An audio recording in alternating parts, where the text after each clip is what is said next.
अस्सलामु अलैकुम वरहमतुल्लाहि वबरकातुहू। मेरा नाम मोहम्मद अहमद शुएब है और मैं जनाब नगर का रहने वाला हूँ। यहाँ से पैदाइशी अहमदी था। मेरे बुजुर्गान 47 में इनके साथ ही यहाँ कादियान से या हिंदुस्तान से हिजरत करके यहाँ पे आए थे और उसके बाद यहाँ पे मुकीम हो गए। इन लोगों का पहले ये मोटो था कि जी सब मुसलमान एक जैसे हैं, हमारा ताल्लुक़ फ़िक़ा हनफिया से है और हम लोग मुसलमान हैं और ये जो मिर्ज़ा साहब हैं एक सिर्फ बुज़ुर्ग हैं या एक वलीउल्लाह की हैसियत रखते हैं।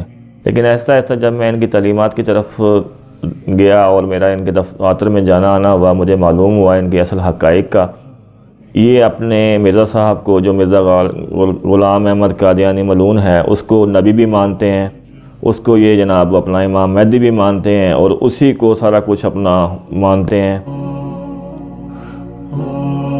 कादियानियों के लिए जनाब सबसे पहली खिदमत इनकी यही होती हैं कि जी आप मस्जिद के बाहर खड़े होकर ड्यूटी करें, हमारे लिए चंदा इकट्ठा करें, हमारे जो भी जायज़ नाजायज़ मुतालबात हैं वो पूरे करें, जो भी खलीफा वक़्त का हुक्म है उसके लिए चाहे आपको अपनी इज़्ज़त देनी पड़े, जान देनी पड़े, जो भी करना पड़े वो आप खलीफा वक़्त के हुक्म के पाबंद हैं। जब मैंने होश संभाला और मैंने देखा कि और मज़हब को मुतालिया किया तो मेरा इनके साथ जो है वो हाई स्कूल के ज़माने से ही इस चीज़ पे बहस मुबाहिसा होना शुरू हो गया कि भाई वो आप मिर्ज़ा साहब को क्या मानते हैं।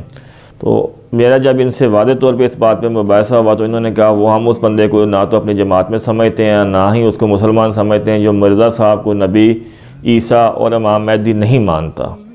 जिससे मुझे इनका ये कंसेप्ट क्लियर हो गया कि भाई ये अपने आप को एक गलत मकसद के लिए यूज़ कर रहे हैं जो नबी पाक के भी अगेंस्ट है और अक़ीदा ख़त्म नबूवत के भी ख़िलाफ़ है, क्योंकि नबी पाक आखिरी नबी हैं और उनके बाद कोई भी नबी नहीं आ सकता क़यामत तक और ना ही आएगा। मुसलमान होने के बाद देखें दुनिया के मसाइब और दुनिया की मुसीबतें जो है इंसान के लिए एक आज़माइश का है। दुनिया में इंसान अल्लाह ताला को हर चीज़ का जवाब देना पड़ेगा। मुसलमान होने के बाद मेरे अंदर एक दिली सुकून है, एक इत्मीनान है।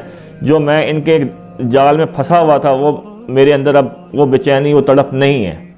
मुझे सुकून है कि मैं कल को नबी पाक की शफाअत का हकदार होऊंगा। मुझे इस बात का भी सुकून है कि जन्नत दोज़ख मुझे मेरे अमाल की बिना पर अल्लाह ताला ने देनी है। किसी कादियानी की मोहर की मुझे कोई ज़रूरत नहीं है। जब मैं कादियानी से तायब हुआ और इनके अगेंस्ट चला तो इन्होंने मेरे घर पे, मेरी बीवी पे, मेरे माल पे, मेरी हर चीज़ पे कब्ज़ा किया। मुझे हर तरह से तंग किया गया, ज़हनी अज़ियत दी गई, कोफ्त दी गई, पुलिस के ज़रिए से मुझे तंग किया गया, जेल भेजा गया, तशद्दुद का निशाना बनाया गया और हर तरह से मुझे जिस तरीके से भी ये टॉर्चर कर सकते थे इन्होंने टॉर्चर किया। एक औरत को इन्होंने मुझसे जिससे मेरी शादी करवाई जो कि पेशावर थी और इनके किसी मौलम की बेटी थी और वो लगातार काफ़ी शादियाँ और निकाह कर चुकी है और लोगों को इसी तरह इनके कहने पर लूट चुकी है। उसको आलाकार बना के उससे मेरी शादी करवाई गई। उसके बाकायदा शादी के बाद उसने मुझे बाहर जाने का झांसा दिया, मेरे से रकम बटोरी और मकानों के ऊपर कुछ इन्वेस्टमेंट करवाई जिसमें तकरीबन 97 लाख उसने मेरे से हड़प कर लिए। उसके बाद जनाब मुझे टॉर्चर करना शुरू कर दिया तरीके से। कभी किसी केस में उलझा दिया गया, कभी किसी मारकुटाई में, कभी किसी लड़ाई में।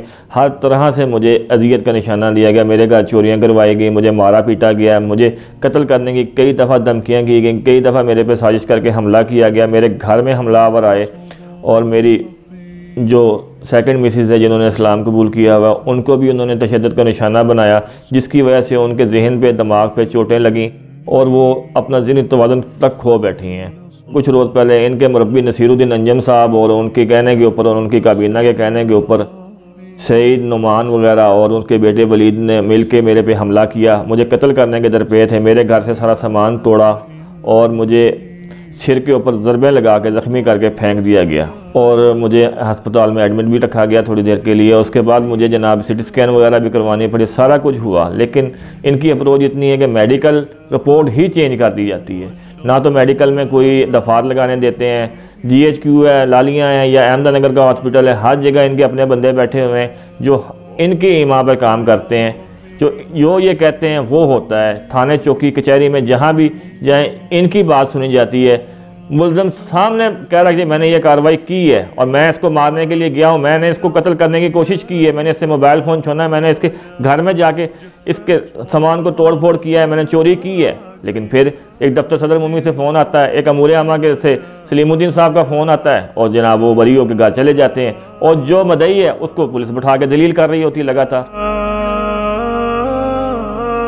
ان کے جو مرزا صاحب تھے وہ کہتے ہیں کہ جی غریب لوگ جو ہیں وہ ہمارے لیے ایک باڑ کی طرح ہیں جو ہمارا تحفظ کریں گے, اور صرف اس تحفظ کے لیے عام آدمی کو اس جال کا نشانہ بنایا جاتا ہے, لوگوں کو باہر جانے کا جھانسا دے کے, لڑکیوں کا جھانسا دے کے, مالی مفاد کا جھانسا دے کے قادیانی جماعت میں شامل کیا جاتا ہے. شامل کرنے کے بعد ان کے پاس جو ان کی اصل اثاثے ہوتے ہیں, اصل جمع پونجی ہوتی ہے, وہ بھی لوٹ لی جاتی ہے, اور ساری زندگی کے لیے وہ بندے بٹ ہو کے رہ جاتے ہیں. نہ وہ کسی کی بات کر سکتے ہیں, نہ وہ اپنے پیغام کسی تک پہنچا سکتے ہیں.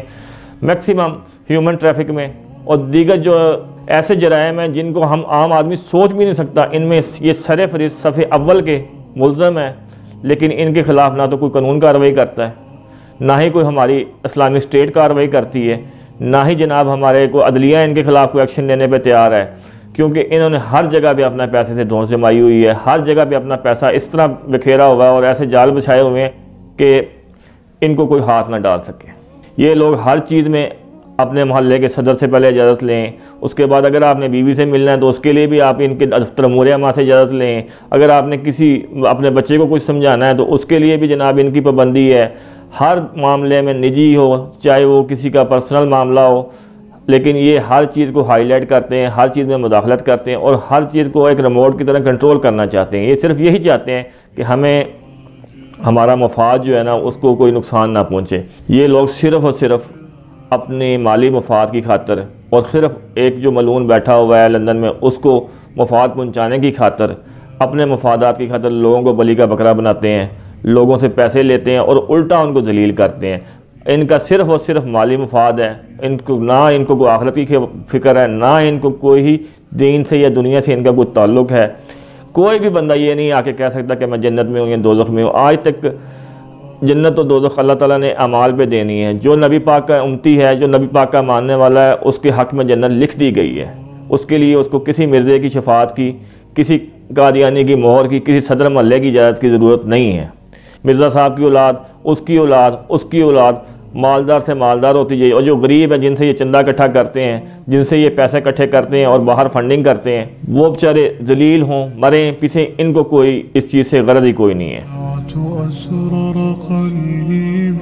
جو بھی لوگ ابھی بھی ان کے جال میں پھنسے ہوئے, میں ان کو کہوں گا خدا کے لیے آنکھیں کھولو, خدا کے لیے آنکھیں کھولو, خدا کے لیے آنکھیں کھولو. یہ جعلی ہیں, بہروپی ہیں, یہ تمہاری عزتوں کو تمہارے سامنے نیلام کر رہے ہیں, یہ تمہارے ہی دیے ہوئے پیسے سے تم پہ حکومت کر رہے ہیں, یہ تمہاری ہی دی ہوئی ساری عزت سے تم لوگوں کو بے عزت کر رہے ہیں. پھر بھی تم لوگوں کی غیرت نہیں جاگتی. کیا دیکھنا چاہتے ہو, کیا چاہتے ہو اور مزید ان سے؟ یہ حد سے زیادہ گر چکے ہیں, نہ ان میں کوئی نظام ہے. ہر بندہ جانتا ہے سلیم الدین کی کرپشن کے بارے میں, ہر بندہ جانتا ہے صدر مومی کے دفتر میں کیا ہو رہا ہے, ہر بندہ جانتا ہے کہ کس طرح کے فیصلے یہ کرتے ہیں, کس طرح کی ان کی عدلیہ ہے, کس طرح کے ان کے نجی تھانے ہیں. لیکن پھر بھی تم لوگ خاموش تماشے بنے بیٹھے ہو. کون سا اسلام تم لوگ دکھانا چاہتے ہو؟ یہ اسلام نہیں ہے, یہ کفر ہے, جو خود کفر کی پیداوار ہے, جو خود کفر سے پناہ لے کے بیٹھا ہوا ہے, وہ کیسے اسلام پھیلا سکتا ہے؟ یہ خود کو عیسیٰ کہتے ہیں, خود کو امام مہدی کہتے ہیں. یہ کوئی ایک معجزہ دکھا دیں, اعلان یہ اپنے نشریات جاری کرتے ہیں, ٹی وی پہ دکھاتے ہیں, سارا کچھ دکھاتے ہیں, تو یہ کوئی اپنی کرامات دکھا دیں. ان کے اندر نہ تو مرزا ملعون سے لے کے اب تک کوئی کرامت والا آیا ہے, صرف لوٹا ہے, صرف لوٹا ہے. چندوں کے نام پہ لوٹا ہے, کبھی کسی نام پہ لوٹا ہے, کبھی دین کے نام پہ, مذہب کے نام پہ. سادہ لوگ, غریب لوگوں کو, مسلمانوں کو بیوقوف بنا کے انہوں نے اپنا یہ کاروباری دھندا چلایا ہوا ہے. جو خود پناہ لے کے غیر ملک میں بیٹھا ہوا ہے, جو خود دوسروں سے امداد مانگ رہا ہے, جو انگریزوں کی امداد پہ پل رہا ہے, وہ آپ لوگوں کو کیا دے گا؟ آپ لوگوں کو چاہیے کہ خود دین کو سٹڈی کریں. نبی پاک کا دین واضح ہے, قرآن اور حدیث ہر چیز آپ کے سامنے ہے. آپ خود سٹڈی کریں, آپ دیکھیں کیا یہ اسلام ہے جو یہ پھیلا رہے ہیں, یا وہ اسلام ہے جو نبی پاک نے آج سے کئی سو سال پہلے ہمیں دکھا دیا, ہمیں بتا دیا, ہمیں سکھا دیا.